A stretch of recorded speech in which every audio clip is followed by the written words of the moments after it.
कल्पकस्तुरी classes मध्ये तुमचं पुन्हा एकदा खूप खूप स्वागत आहे। कसे आहात? मजेत ना? चला, आज आपल्याला थोडं डिफिकल्ट स्टेपला सुरुवात करायची आहे। आज आपण 3 डिजिटचं डिव्हिजन शिकणार आहोत आणि मी टेबल पण काय केला आहे, एक एक्सटेंड केला आहे, 7 चा टेबल घेतलेला आहे। बघा, तुम्ही माझे व्हिडिओ जरी फक्त बघितले तरी तुमचं डिव्हिजन अगदी पक्क होऊन जाईल याची मी तुम्हाला गॅरंटी देते। फक्त तुम्ही इमानदारीत बघितलं तरी आणि जेवढे एक्झाम्पल सोडून दिले त्याच्या प्लस मी होमवर्कला देतात ते सोडवले तरी तुम्हाला डिव्हिजनला काहीच प्रॉब्लेम येणार नाही। चला, आपण 3 डिजिटचं एक्झाम्पल घेतलंय आज। हे एक आणखी ठीक आहे, आधी हे सोडून बघू। काय घेतलंय मी? 784 डिवाइडेड बाय 7।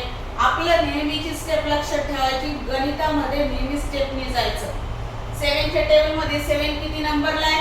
1 नंबरला। लिहा तो नंबर वरती। 7 मधनं 7 गेले, किती उरले?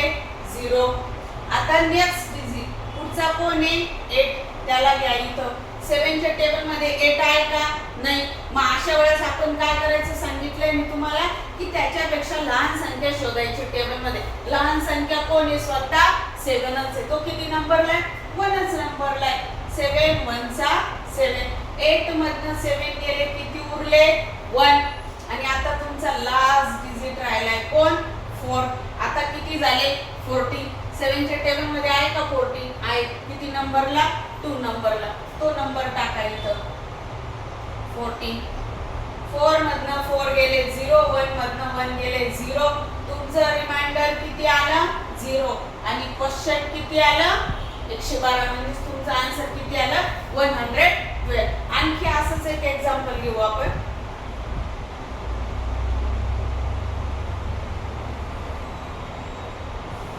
आता हे थोडंसं काय वेगळं आहे त्याच्यापेक्षा। 389 डिवाइडेड बाय 7। आता बघा, 7 पेक्षा 3 कसं आहे? लहान आहे। मग आपल्याला आता अशा वेळेस मी काय करायला सांगितलंय की 2 डिजिटला भाग द्या। मग 2 डिजिट केले तर किती झाले? 38। आहे का 7 च्या टेबल मध्ये 38? नाहीये। मग 38 पेक्षा लहान संख्या काय करायची? तुम्हाला टेबल मध्ये शोधायची। मग 38 पेक्षा लहान संख्या कोण आहे तुमची? 35। किती नंबरला आहे ती? 5 नंबरला। 7 5 चा 35। 8 मधनं 5 गेल्यावर किती उरतात? 3। 3 मधनं 3 गेले, किती राहिले? 0। ही स्टेप आधी कंप्लीट करायची, मग पुढे चालायचं। आता राहिलं कोण आहे तुमचा शेवटचा? फक्त 9। आता किती बनली संख्या? 39। मग 39 आहे का? नाहीये। मग परत तुम्हाला कुणाला घ्यावं लागेल सांगा बरं? कुणाला घ्या? 35 लाच घ्यावं लागेल, कारण 42 चालणार नाही, 28 चालणार नाही। त्याच्या एकदम जवळची संख्या शोधायची। मग 39 पुन्हा काय घेणार तुम्ही? 7 5 चा 35। इथं लिहत चालायचं। नंतर आपण काटाकाटी पण शिकणार आहे, त्याच्या वेळेस एवढं मोठं कॅल्क्युलेशन करायची गरज नसते, ते तिथंच करावं लागतं। 9 मधनं 5 गेले, किती उरले? 4। 3 मधनं 3 गेले 0 0। आता मात्र 7 पेक्षा 4 कसा आहे? लहान आहे। मग हा रिमाइंडर म्हणून राहू द्यायचा सध्या।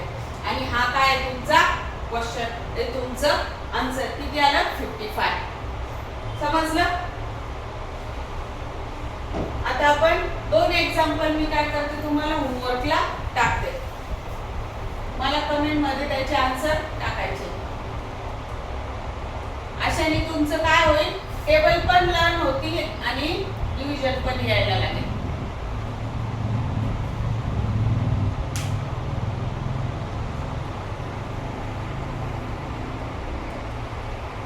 त्याचे आन्सर मला कमेंट मध्ये टाका। व्हिडिओ आवडला कमेंट मध्ये सांगा, लाईक करा, शेअर करा आणि सबस्क्राईब करायला विसरू नका।